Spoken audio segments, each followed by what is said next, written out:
Bonjour à tous et bienvenue dans cette nouvelle édition du Grand JT des Territoires. Voici tout de suite les titres de ce journal. L'État agit pour les quartiers prioritaires. Dans les zones en tension, le chômage atteint des records. Pour y répondre, un grand événement a été organisé en Gironde. Une initiative exceptionnelle pour soutenir les personnes sans emploi. Nous irons sur place dans un reportage de notre partenaire TV7, la chaîne du groupe Sud-Ouest. Dans ce journal également, la prostitution des jeunes, une menace alarmante. Près de 20 000 mineurs sont concernés. Le sujet reste tabou, mais certains brisent le silence. En Martinique, des collectifs agissent pour alerter les plus jeunes. Nous irons sur place dans un reportage de Via ATV. Les pompiers volontaires manquent à l'appel. Depuis plusieurs années, les effectifs se réduisent fortement. En réponse, des dispositifs exceptionnels sont organisés en Moselle. Ils attirent de nombreux volontaires. Les héros de demain, nous les verrons dans ce reportage de notre partenaire Moselle TV. Les seniors sont-ils dangereux sur nos routes ? Près d'un accident sur 5 implique une personne âgée. Pour limiter les risques, la police propose des stages de remise à niveau. C'est une expérience unique dans la Loire. Nous y reviendrons dans ce reportage de notre partenaire TL7. Je vous l'annonçais dans les titres, l'État mobilise les entreprises en faveur des quartiers prioritaires. Le chômage atteint des niveaux records dans ces zones en tension. En réponse, les services de l'État et la préfète de Gironde, Lydia Guiroux, ont organisé un grand événement dans plusieurs communes. L'objectif, permettre de décrocher un contrat de travail ou d'apprentissage. Regardez ce reportage de notre partenaire TV7, la chaîne du groupe Sud-Ouest, sur place. Untrel est l'un des premiers à se présenter. En recherche d'emploi, il se renseigne sur le métier d'auxiliaire de vie. On travaille dans l'humain. Et après, on fait aussi des prestations d'entretien du cadre de vie. À peine quelques minutes d'échange et déjà une bonne impression. Le profil de monsieur est intéressant, même s'il n'a pas de véhicule. Donc on va l'orienter peut-être sur notre agence qui se situe à Bordeaux aussi. Comme lui, ils sont des dizaines à s'être déplacés jusqu'à la maison des associations de ce nom, dans l'espoir de repartir avec un travail. Travailler, c'est la moindre des choses. Sans travail, on n'existe pas. Donc je vais faire mon maximum pour essayer de laisser une bonne trace et puis avoir des bons retours. Restauration rapide, grande distribution, garde d'enfants. 25 entreprises de tout secteur sont présentes pour cet événement. Un job dating où peu importe l'âge ou le niveau de formation, seule la motivation compte. C'est un secteur en tension où on a de gros besoins de conducteurs.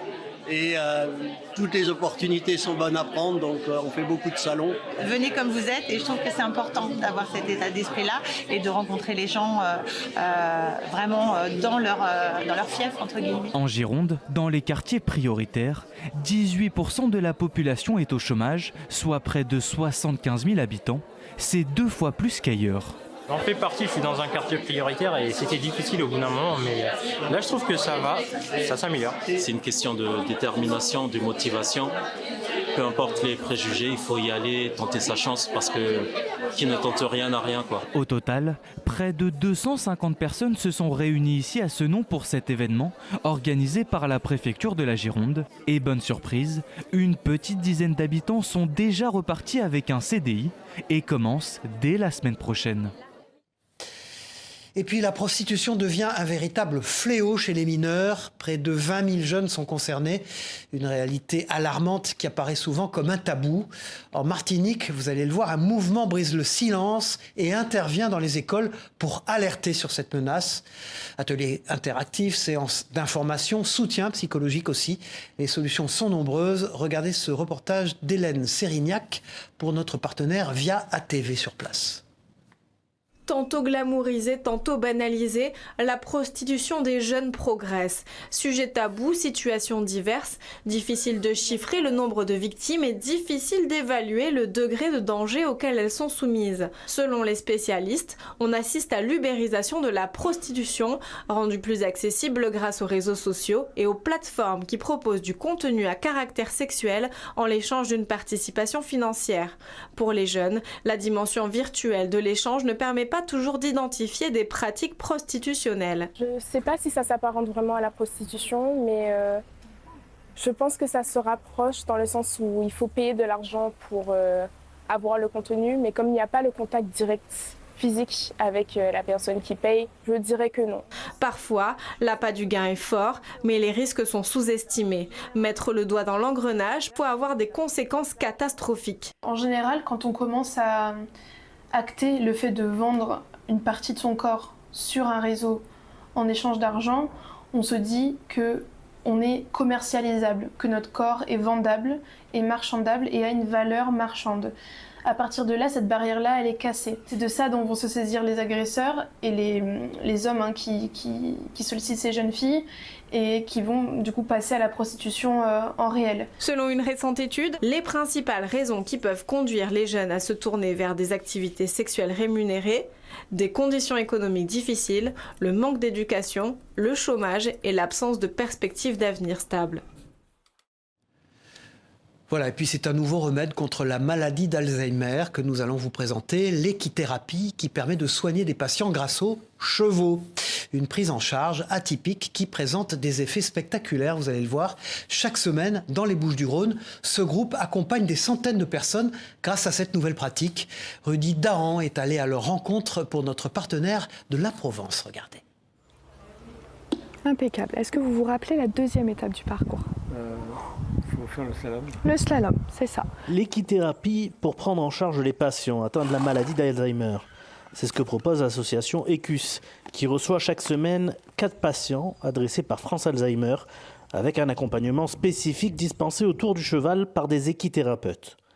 ECUS, c'est une association qui a 36 ans d'existence et qui propose de la thérapie avec le cheval. Il y a tout un cadre qui est mis en place. Le fait que ce soit chaque semaine, tous les 15 jours, avec la même thérapeute, trouver ses repères et peut-être solliciter la mémoire ou en tout cas solliciter tout ce qui est de l'ordre du cognitif. Une méthode d'équithérapie pensée selon chaque patient, dont la récurrence chaque semaine permet de voir l'évolution de chacun, la présence du cheval permettant un apaisement du patient presque immédiat pour la plupart. L'idée, c'est de leur proposer un cadre avec la nature et surtout d'utiliser le médiateur cheval pour venir travailler dans plein de domaines différents. Donc on travaille aussi bien sur le plan moteur que sur le plan cognitif, mais aussi toute la sensorialité du cheval, puisque vous avez vu qu'il y avait tout le temps du pansage qui est très importante.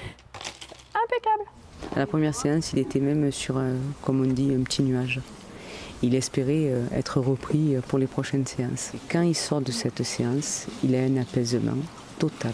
Chaque semaine, ce sont près de 300 patients atteints de différents troubles physiques et ou psychiques qui bénéficient de l'accompagnement d'ECUS, un moment devenu presque indispensable pour la plupart des personnes qui se présentent aux séances de l'association.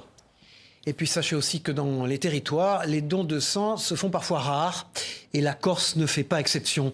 Sur l'île, la situation devient même critique alors que les besoins ne cessent d'augmenter.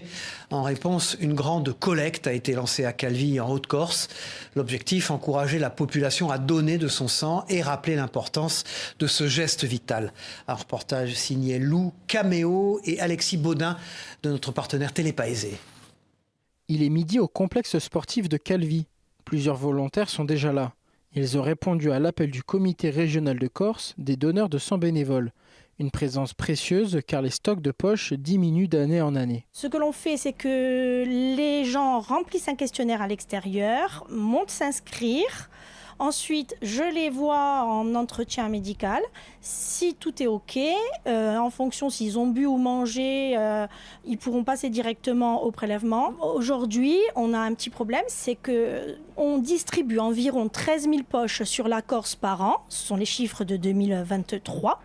Et on en prélève un peu plus de 9 000 sur la Corse, entre Bastia et Ajaccio. Donc, ce qui fait un delta assez important qui est manquant et que les autres régions comblent en fait. Un véritable défi pour les bénévoles, ils ne sont qu'une vingtaine en Haute-Corse. Leur mission première reste de sensibiliser la population, mais aussi de trouver de nouveaux donneurs. Quand je peux, je viens toujours donner mon sang. Depuis très longtemps, je suis donneuse parce que je trouve que le don de sang et le sang, c'est très important pour la vie. Et il se trouve que c'était mon métier. J'étais médecin hématologue, donc j'utilisais du sang tous les jours. Ça se passe très bien, on est bien entouré. Le sang se reconstitue très vite, donc c'est vraiment pas un problème. Ça sauve des vies, les accidentés, les malades de maladies hématologiques, etc. Donc Vraiment, faut passer le pas. Et puis les pompiers manquent de main-d'œuvre. Depuis plusieurs années, les effectifs sont à la baisse, notamment chez les volontaires. En Moselle, des dispositifs sont instaurés pour recruter davantage. Et dans cette caserne, vous allez le voir, des démonstrations et des présentations uniques permettent d'attirer de futurs bénévoles. Regardez ce reportage signé Colline L'Expert de notre partenaire Moselle TV sur place. Un maintien-tête. Pour cette démonstration, l'officier Ebersweiler explique au public les missions des sapeurs-pompiers lors d'un accident. Il s'est lui-même engagé en tant que volontaire, et ce, il y a 35 ans. J'avais des pompiers dans la famille, et donc je dirais que naturellement, à mon plus jeune âge, j'entendais la sirène, j'entendais les pompiers partir. C'est un choix de vie. Il faut pouvoir harmonieusement conjuguer vie familiale, vie professionnelle et vie de sapeur-pompier volontaire. Comme Gilles, les 57 autres sapeurs-pompiers volontaires de la caserne de Boulay occupent un emploi. C'est donc sur leur temps libre qu'ils suivent des formations et interviennent pour porter secours à la population. Je suis devenue pompier volontaire donc suite à la crise du Covid-19. J'ai eu envie d'aider les gens. Je n'osais pas au début, je me suis dit bon, c'est un milieu d'hommes, etc. Et en fait, j'ai voulu tenter ma chance. Et je ne regrette pas du tout, c'est la meilleure expérience que j'ai pu vivre. Et à l'occasion de leurs portes ouvertes, l'unité tente de faire connaître ce volontariat auprès du public. C'est quelque chose qui m'intéresse de plus en plus avec l'âge. Et avec les événements récents, les inondations à Boulay notamment, c'est quelque chose qui pourrait se concrétiser. J'aimerais bien m'engager dans l'ambulance. On en a besoin parce qu'il n'y a qu'eux qui sont là pour nous aider. Et la caserne de Boulay a effectivement bien besoin de renforts puisque 90% de ses effectifs sont des sapeurs-pompiers volontaires. Le maillage territorial qui est connu chez les sapeurs-pompiers, à savoir disposer de casernes, de petites unités dispersées sur le territoire, repose essentiellement sur nos sapeurs-pompiers volontaires. C'est le maillon essentiel de notre modèle de sécurité civile à l'heure actuelle en France. On a de plus en plus de mal à recruter des personnels et malgré tout, certains qui sont recrutés, on a du mal également à les fidéliser. Ça commence à poser problème, c'est général, c'est national. Afin de s'engager, un test d'aptitude physique et médicale est à valider. À noter que pour espérer porter le casque de sapeur-pompier volontaire, les prétendants doivent être âgés au minimum de 16 ans. Et puis la sécurité routière est un défi pour tous les âges. Chez les seniors, la baisse des capacités physiques rend parfois leur conduite plus dangereuse. Un accident sur 5 implique un senior. Alors dans la Loire, la police municipale propose un stage de remise à niveau pour corriger les mauvaises habitudes. Une initiative inspirante pour une route plus sûre. Un reportage de Marie-Lise Pariot de notre partenaire TL7 dans la Loire. Accélère, accélère, freine fort. Ça c'est bien. Bertrand a le permis depuis 1972. Mais aujourd'hui, il a décidé de faire une formation de sécurité routière. Au programme, réglage du siège et freinage d'urgence sur sol sec et mouillé. C'est très bien, mais c'est assez stressant parce qu'on n'est pas rompu à ces exercices de conduite. D'ailleurs, tous les vieux, les manies reviennent, notamment moi-même sur la tenue du volant. La dizaine de seniors présents sur l'activité sont tous conscients qu'une remise à niveau s'impose. Ils demandent des conseils pour éviter les situations dangereuses à l'avenir. Je suis de moins en moins sûre sur la route maintenant, à cause de mon âge. Voilà, déjà. Je sens que je vieillis et que je suis beaucoup moins à l'aise sur la route, vis-à-vis des autres, tout ça. Le circuit automobile a mis en place cette formation senior il y a un peu plus d'un an, un public qu'il ne pensait pas toucher avant. Des personnes qui ont appris déjà à conduire sur des véhicules beaucoup plus anciens. L'automobile a subi un boom technologique très important ces dernières années, donc c'est plus une remise à niveau au niveau des aides électroniques, etc. etc. L'association CASA a prévu plusieurs activités autour de la prévention de la mobilité. Ils ont réappris le code de la route, la conduite et la circulation. On a eu un retour très positif, c'est vrai que les seniors viennent nous voir en disant que maintenant il faut attention par rapport à la conduite, par rapport à la vision et aussi certains panneaux qu'ils ne connaissaient pas et qui maintenant font attention. Dans la Loire en 2022, 9 personnes de 75 ans et plus ont perdu la vie, le plus grand nombre par catégorie d'âge. Ce sont eux et les jeunes de moins de 35 ans qui représentent le plus de décès sur la route. Et puis tout à fait autre chose, pour la deuxième année, une vague orange a déferlé dans la Sarthe à l'occasion des 24 heures du Mans. Dans leur combinaison fluo, les indispensables commissaires ne sont pas passés inaperçus. Des centaines de personnes ont défilé devant un public chaleureux et reconnaissant. L'occasion de rappeler qu'ils sont des acteurs essentiels de cet événement. Un reportage d'Arnaud Potier de notre partenaire LMTV Sarthe. Ils étaient un peu plus d'une centaine réunis et prêts à parader. Le cortège s'était lancé dans une ambiance haute en couleurs à l'image de leur tenue. La fanfare qui les accompagnait a apporté une énergie festive et le public, quant à lui, a répondu présent en saluant le travail de ses bénévoles. Un moment émouvant. C'est toujours une grande émotion parce que justement on ne parle pas assez de nous. Il n'y aurait pas de course si on n'était pas là. C'est un cercle vicieux en fait, vicieux ou pas d'ailleurs. Mais s'il n'y a pas de pilote, nous on n'est pas là. Et si nous on n'est pas là, il n'y a pas de pilote. Et du coup il n'y a pas de spectateurs non plus. Le cortège a parcouru la ville du Mans pendant environ 30 minutes, visant à mettre en lumière ces acteurs essentiels de la course. Les jeunes commissaires cherchent à faire connaître leur milieu à travers de nouveaux canaux comme les réseaux sociaux. Ce groupe de jeunes a par exemple créé la page Marshall Zone. L'occasion aussi de pouvoir faire découvrir à des personnes qui ne nous connaissent pas du tout ce qu'on peut faire et pourquoi pas motiver aussi des personnes. Là, on sait qu'on a déjà attiré quelques personnes dans le monde des commissaires. Le défilé s'est conclu sous les applaudissements chaleureux du public et du maire. Près de 2000 commissaires se relayeront toute la semaine, s'assurant une fois encore que les 24 heures du Mans se dérouleront sans encombre. Et puis là, il s'agit d'une autre course. Depuis 50 ans, la course des 24 heures du DER est célébrée dans la Marne. Cette année, elle avait pour arbitre un habitué sélectionné pour les Jeux Olympiques et Paralympiques de cet été. Nous avons embarqué avec lui. Regardez ce reportage de Gueltaz Philippe pour notre partenaire Puissance TV. Il est dans les premiers à quitter le port de Sainte-Marie-du-Lac. En tant que président du comité de course de la régate des 24 heures du DER, Jean-Pierre doit préparer le départ. Il n'y a pas assez de vent pour faire une ligne perpendiculaire au vent. Nous avons matérialisé la ligne de départ entre la bouée et le mât qui porte le drapeau orange. 3, 2, 1, top ! Le départ se fera lentement mais sans encombre, car cette course, Jean-Pierre la connaît bien. J'étais compétiteur déjà avant. Et puis l'âge venant, je suis passé de l'autre côté de la barrière et je fais courir les autres. Présider un comité de course est une responsabilité bénévole. Jean-Pierre est agréé par la Fédération française de voile pour arbitrer des courses nationales et même plus. J'ai eu la chance d'être sélectionné pour arbitrer sur les Jeux Olympiques à Marseille. Et voilà, pour moi, ça sera mon bâton de maréchal. Une consécration pour le retraité qui n'en aime pas moins les petites régates. Parce que toutes les épreuves ont un grade. C'est un petit grade. Moi, j'en ai rien à faire. Le principal, c'est de prendre du plaisir. Le ciel couvert à l'horizon annonce une soirée agitée. Il est temps de rejoindre le camping-car, d'où Jean-Pierre surveillera la course. La bouée numéro 1 qui est juste devant nous. La bouée numéro 2 qui est un peu plus haut là-bas. Une des missions qui attend Jean-Pierre à présent, compter les bateaux qui passent devant la bouée numéro 1. Alors le programme de la nuit est tout écrit. Pointé, jusqu'au moment où on leur dira stop les gars, on arrête, tout le monde à la maison. Et puis ils sont sportifs de haut niveau, mais aussi soldats de l'armée de terre. Les membres de l'équipe de France militaire de ski se sont rendus à Montauban pour une expérience unique.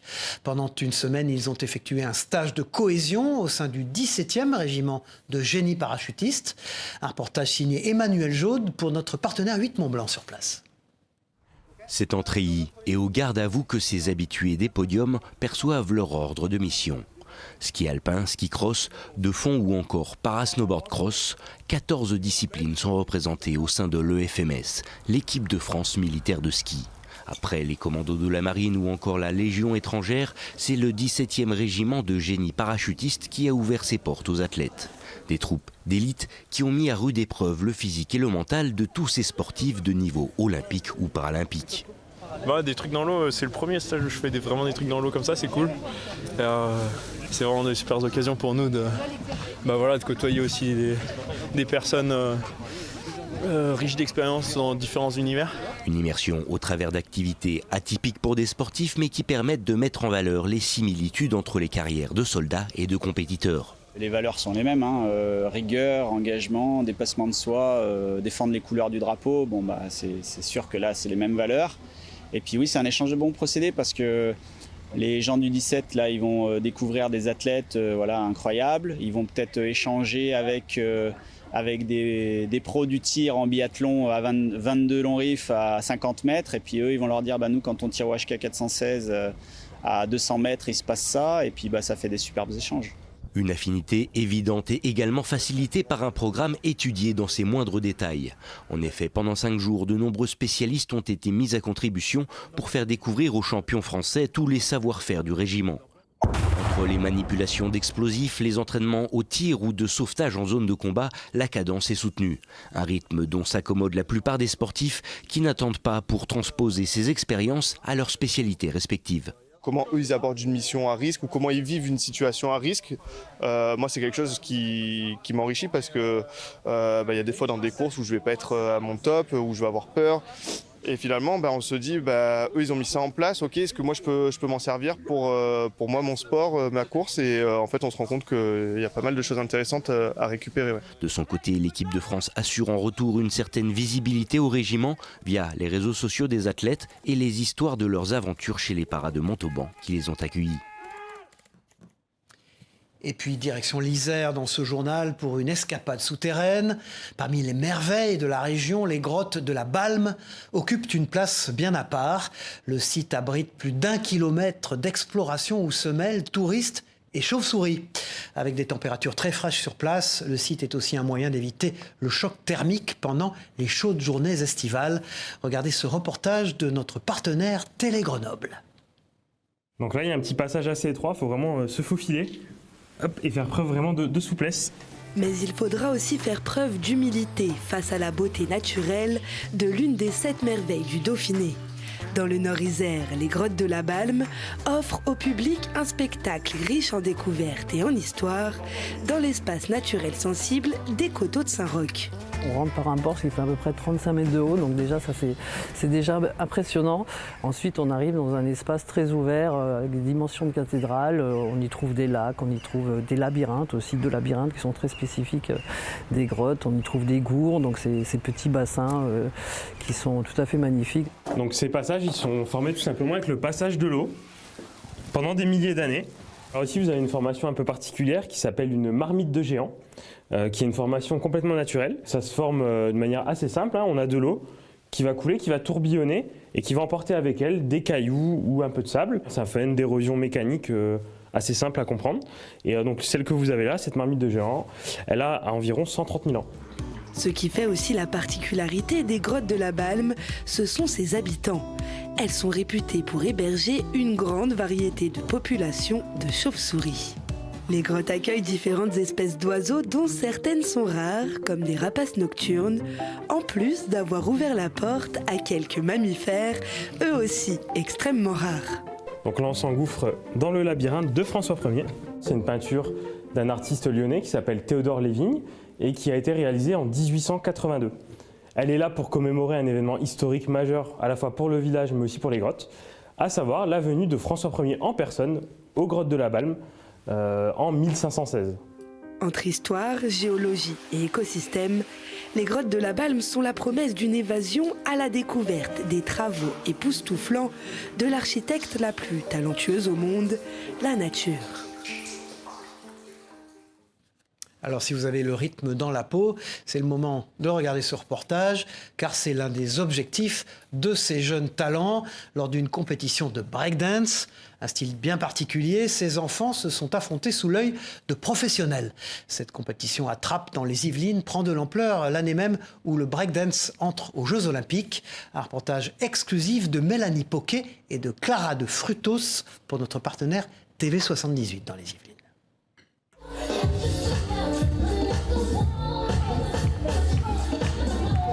Ils n'ont même pas 9 ans et ils régalent déjà le jury.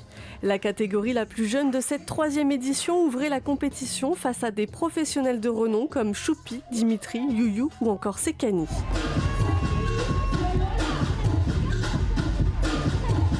La musique, l'originalité, la technique, prise de risque, déplacement. Et après, là, il y a des tout petits. C'est-à-dire qu'ils n'ont pas forcément conscience, mais c'est pas pour autant qu'ils font pas tout ça. Une compétition avec mix en direct. Le niveau ne s'est pas démenti pour les autres catégories, moins de 14 ans et moins de 18 ans. Derrière l'organisation, l'association morpasienne World Step Events. Le hip-hop, ça éduque. Ça éduque au même titre que d'autres activités, que d'autres sports. Parce que la danse, c'est un sport, hein, c'est une culture, mais c'est un sport aussi. Et nous, l'idée, en fait, c'est de remettre un petit peu l'église au milieu du village et de rappeler ce que le hip-hop nous a apporté à nous, à plusieurs générations, et de permettre, en fait, à tous les jeunes de le rencontrer pour, en fait, en retirer les bienfaits. Dépasser les limites, ne pas être comme tout le monde, être soi-même, des valeurs déjà bien acquises par la soixantaine de participants. Je veux montrer mes émotions. On se sent libre, on est bien quoi. L'adrénaline, la passion, ce qu'on peut ressentir, la liberté d'expression. Des battles pas anodines non plus pour le jury à l'œil avisé. Ces apprentis danseurs seront peut-être un jour danseurs professionnels. Merci pour votre investissement. Voilà, c'est la fin de cette édition. Merci de nous avoir suivis. On se retrouve très vite pour une nouvelle édition du Grand JT des Territoires. Au revoir à tous.